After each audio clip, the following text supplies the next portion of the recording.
بسم الله الرحمن الرحيم، والصلاة والسلام على أشرف المرسلين سيدنا محمد وعلى آله وصحبه وسلم، وبعد. رواد مركز ومسجد بيت المقدس الكرام الجالية الإسلامية بنيويورك، المسلمون في كل بقاع الأرض، السلام عليكم ورحمة الله وبركاته. كل عام وأنتم بخير بمناسبة حلول شهر رمضان الكريم. أسأل الله جل وعلا أن يجعل هذا الشهر شهر يمن وبركات وخير، وأن يجعل رفع البلاء والوباء في هذا الشهر الكريم يا رب العالمين، آمين آمين. كنت قد تحدثت في خاطرة سابقة عن التطير أو التشاؤم، وطرحنا سؤالا وقلنا ما هو أو ما هي الطيرة، وما صورتها في الزمن السابق، وما صورتها في الزمن الحاضر، وما هي أسباب التطير أو التشاؤم، وما موقف الشريعة الإسلامية منها، وكيف يكون العلاج.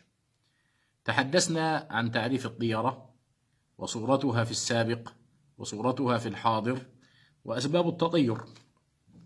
خاطرة اليوم بمشيئة الله عن موقف الإسلام من التطير والتشاؤم، وكيف يكون العلاج.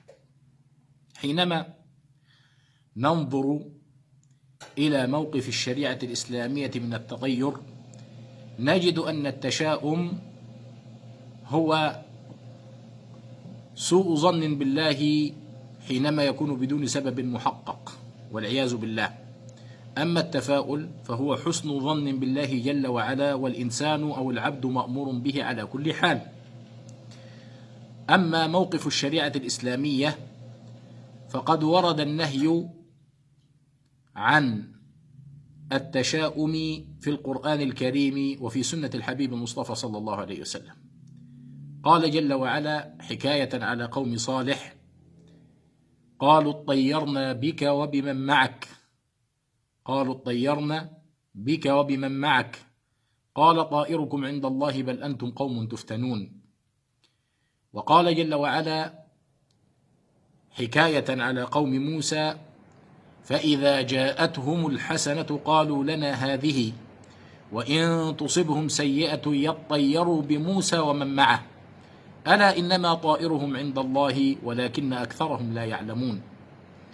أما في الحديث فقد ورد النهي في أحاديث كثيرة، منها ما رواه الإمام البخاري عن أبي هريرة رضي الله عنه أن رسول الله صلى الله عليه وسلم قال: لا عدوى ولا طيرة ولا هامة ولا صفر، وفر من المجزوم كما تفر من الأسد.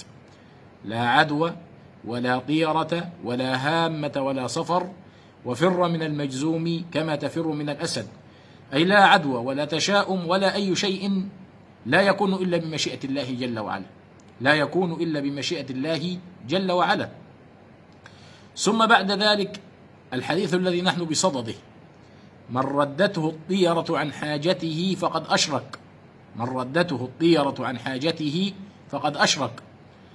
يقول ابن القيم رحمه الله في معنى هذا الحديث: أي من أحجم وتخاذل عما عزم عليه فقد قرع باب الشرك، بل ولج فيه وتبرأ من التوكل على الله عز وجل، وفتح على نفسه باب الخوف والتعلق بغير الله والعياذ بالله، وفتح على نفسه باب التعلق والخوف بغير الله عز وجل والعياذ بالله. ولذلك كما قلت لحضراتكم أن سبحان الله في طبع الإنسان المتشائم دائما تجده إنسان ضيق الصدر مغلق النفس كسول فاتر الهمة متبلد، يجزع من من أتفه الحوادث، يعيش في الأوهام والأحلام،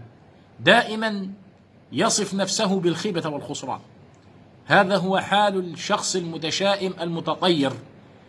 الإنسان حينما يتوكل على الله وحينما يعزم ويعقد النية فلا يحجم ولا يتكاسل عما عزم عليه لسبب تشاؤم أو لغيره، يتوكل على الله وكل شيء بيد الله سبحانه وتعالى. أيضا ورد في حديث النهي عن النبي صلى الله عليه وسلم أن رسول الله صلى الله عليه وسلم قال: ليس منا من تطير أو تطير له، ليس منا من تطير أو تطير له. طيب، لكن ما العلاج حتى لا أقع في هذا الداء اللعين وهذا الوباء؟ اللهم أجرنا منه يا رب العالمين. اقتضت حكمة الله جل وعلا ما أنزل من داء إلا وأنزل له دواء.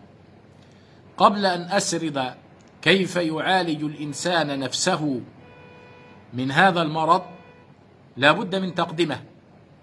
هذه التقدمة ما دار بين الصحابي الجليل معاوية ابن الحكم السلمي وبين رسول الله صلى الله عليه وسلم. قال: يا رسول الله، إني حديث عهد بجاهلية، وإن الإسلام قد جاء بهذا الدين، وإن منا رجالا يأتون الكهان. فقال له النبي صلى الله عليه وسلم: لا تأتونهم.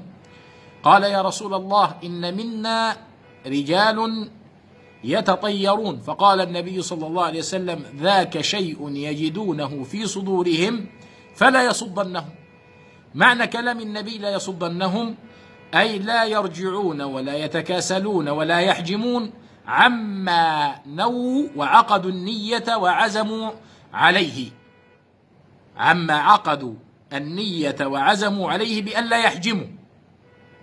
ولذلك سبحان الله يقول أحد السلف كلام من ضرر: ينبغي لمن ابتلي بالتطير أن يصرف عن نفسه دواعي الخيبة والحرمان، وأن لا يجعل للشيطان سلطان عليه في نقض عزائمه ومعارضة خالقه، فقضاء الله عليه غالب ورزقه له طالب، لكن الحركة سبب، فلا يثنيه عنها ما لا يضير مخلوق ولا يدفع مقدور، ما لا يضير مخلوق ولا يدفع مقدور، وليمضي في عزائمه واثقا بالله جل وعلا إن أعطى راضيا إن منع. معنى هذا الكلام أن الإنسان يتعلق قلبه وقالبه بالله جل وعلا، يتوكل على الله، لا يثنيه عما عزم عليه أي شيء، لأنه لا يقع شيء في ملك الله إلا بمراد الله، ولا يجعل للسلطان عليه أو في عزيمته سلطان عليه. ولذلك العلاج هو لا بد للإنسان أن يعلم وأن يوقن أنه لا يقع شيء في ملك الله إلا بقدر الله. حديث النبي صلى الله عليه وسلم لعبد الله بن عباس: واعلم أن الأمة لو اجتمعت على أن ينفعوك بشيء لم ينفعوك إلا بشيء قد كتبه الله لك، واعلم أن الأمة لو اجتمعت على أن يضروك بشيء لم يضروك إلا بشيء قد كتبه الله عليك، رفعت الأقلام وجفت الصحف، كل شيء بقدر الله.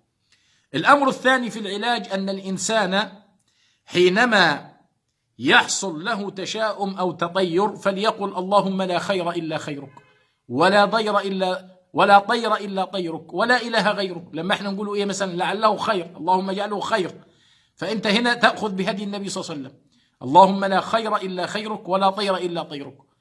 الأمر الثالث أن الإنسان لا بد أن يسأل الله جل وعلا من خيره ويستعيذ به من شره، أي من شر هذا من شر النفس ومن شر التطير، فليسأل الله بالخير.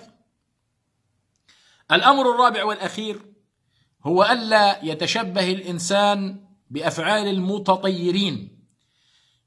كان العرب كما قلت لحضراتكم كان يذهب إلى أعشاش الغربان فيطيره من عشه، إن ذهب يمينا تفاءل، وإن ذهب يسارا تشاءم. هذا كان الحال العرب. والحديث عن النبي صلى الله عليه وسلم عن أم كرز قال أن النبي صلى الله عليه وسلم قال: أقر الطير على مكناتها، أقر الطير على مكناتها. معنى هذا الكلام أي يترك الطير في أعشاشه، فلا تفعلوا فعل المتشائمين المتطيرين بحيث يدلكم الطير على الخير أو الشر. ولذلك كان بعض العرب ممن ينكر التطير قال: الزجر والطير والكهان كلهم مضللون ودون الغيب أقفال. فالغيب لا يعلمه إلا الله جل وعلا، مأمورون نحن بالأخذ بالأسباب، بالتوكل على الله جل وعلا، والاعتقاد في المسبب الذي خلق الأسباب لا الأسباب نفسها. أسأل الله جل وعلا أن يجعلنا من المتفائلين لا من المتطيرين، وأن يرزقنا الله الخير حيث كان. اللهم لا تدع لنا ذنبا إلا غفرته، ولا دينا إلا قضيته، ولا هما إلا فرجته. وآخر دعوانا أن الحمد لله رب العالمين، وصل اللهم وسلم وبارك على سيدنا محمد وعلى آله وصحبه وسلم.